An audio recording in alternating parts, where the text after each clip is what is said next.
अस्सलाम वालेकुम second year. आज हमने नया चैप्टर स्टार्ट करना है इस्लामी जमहूरिया पाकिस्तान की खारजा पॉलिसी। खारजा पॉलिसी या फ़ॉरेन पॉलिसी होती क्या है? फ़ॉरेन कंट्रीज़ के साथ रिलेशंस बनाने के लिए, ताल्लुकात बनाने के लिए प्रॉपर पॉलिसी अपनाई जाती है, उसको हम फ़ॉरेन पॉलिसी कहते हैं। इसकी डेफिनेशन है बैरूनी ममालिक से ताल्लुकात कायम करने, उनको फ़रोग़ देने, कौमी मफाद के हसूल के लिए बैनुल-अक़वामी सतह पर मुनासिब इक़दाम उठाने का नाम खारजा पॉलिसी है।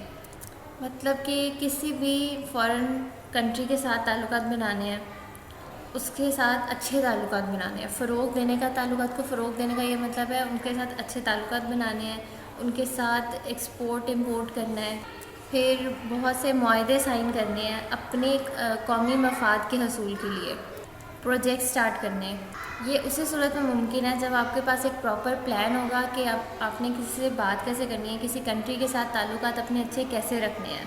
कुछ रूल्स होते हैं, कुछ ऑब्जेक्टिव होते हैं, कोई तमीज़ होती है। तो पहले हम स्टार्ट करते हैं खारजा पॉलिसी के बुनियादी असूल के रूल्स क्या हैं। कोई भी खारजा पॉलिसी अपनाने का मतलब कि बनाना भी है और उस पर अमल भी करना है। ये नहीं है कि बना के छोड़ दो, पेपर्स में ही पड़ी रह जाए और प्रैक्टिकली उसमें से कुछ भी ना हो। फर्स्ट रूल है जी पुरअमन बकाए बाहमी, यानी कि पीसफुल को एग्जिस्टेंस। जियो और जीने दो, खुद भी जियो और दूसरों को भी जीने दो। जिस तरह ये इंडिया है, ना इसको खुद चैन है ना हमें चैन लेने देता है। कोई इसको ताल्लुक़ नहीं है कि ग्लोबल इशू चल रहा है, कोरोना चल रहा है, दुनिया मर रही है, ब्लास्ट हो रहे हैं। अभी जो रिसेंट ब्लास्ट हुआ था बैरूत में, तो इंडिया ने एक ही रट लगाई हुई, हमने जंग करनी है पाकिस्तान के साथ, हमने जंग करनी है पाकिस्तान के साथ, हमने जंग करनी है। भाई मिलेगा क्या जंग करके?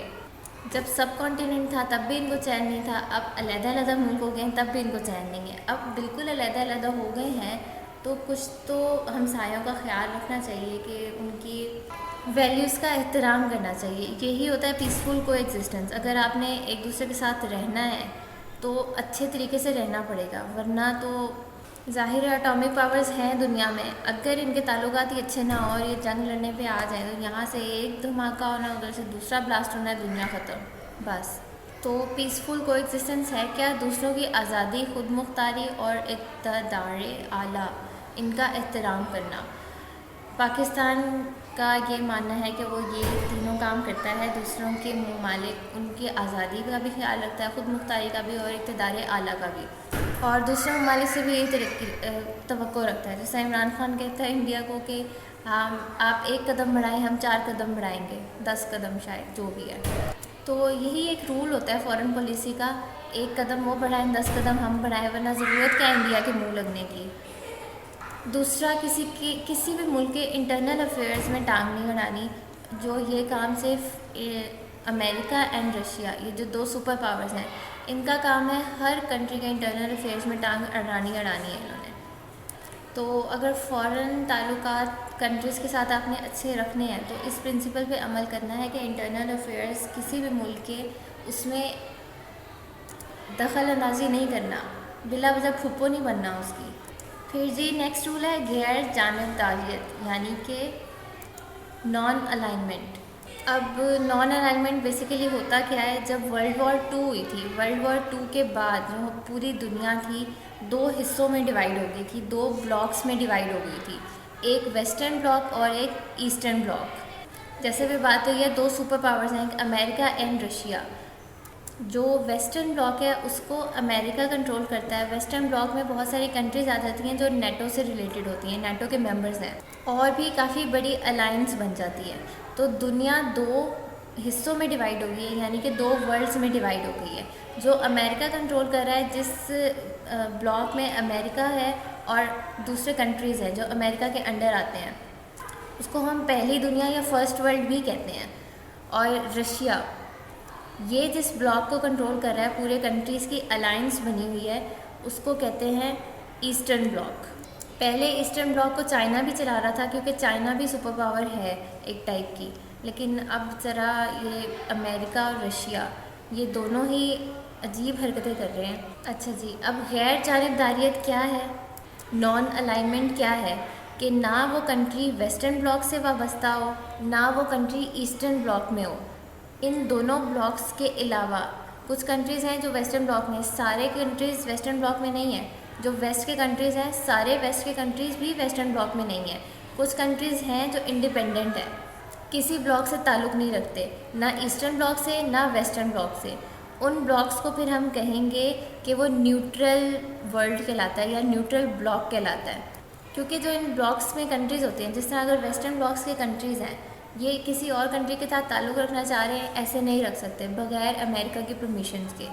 अमेरिका ने जिस कंट्री के साथ ताल्लुकात अच्छे रखने हैं, इन सब को भी अच्छे रखने पड़ेंगे मजबूरन।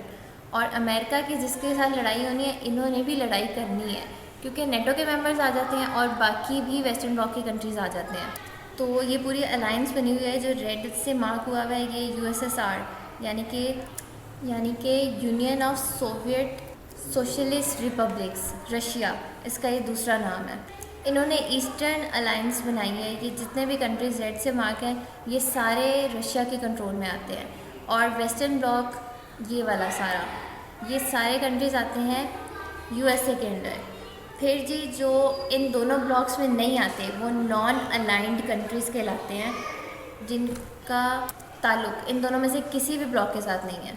और ये ब्लॉक्स बने कब थे? क्योंकि वर्ल्ड वॉर इतनी तबाही मचा चुकी थी दुनिया में कि दोबारा वर्ल्ड वॉर 3 करना मुनासिब नहीं था। दूसरा ये कि वर्ल्ड वॉर 2 के बाद काफ़ी कंट्रीज़ एटॉमिक पावर भी बनना स्टार्ट हो गए थे, इसीलिए उन्होंने कोल्ड वॉर स्टार्ट की।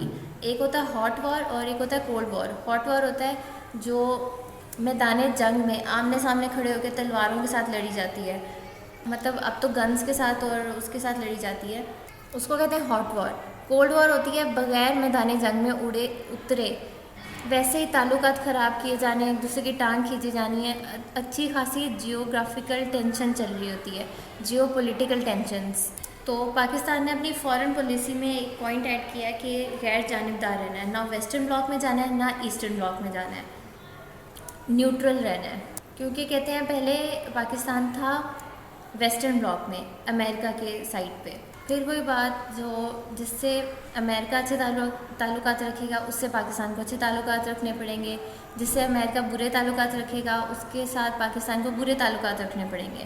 क्योंकि पाकिस्तान है अंडर डेवलप्ड कंट्री और अमेरिका है डेवलप्ड कंट्री, उसको तो कोई ज़रूरत ही नहीं है ताल्लुकात बुरे रखे अच्छे रखें, वो तो स्टेबल है, उनकी इकॉनमी स्टेबल है।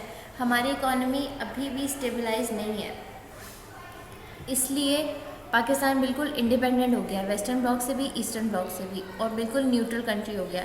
इसको हम कहते हैं गैर जानिबदारियत। जानिबदारियत होती है किसी के साइड लेना, और गैर जानिबदारियत होती है किसी की भी साइड ना लेना, खुद से डिसीजन लेना। अगर आप वेस्टर्न ब्लॉक में जानिबदार रहोगे तो वेस्टर्न ब्लॉक बेशक गलत हो या सही हो, आपको उसकी साइड लेनी ही लेनी पड़ेगी।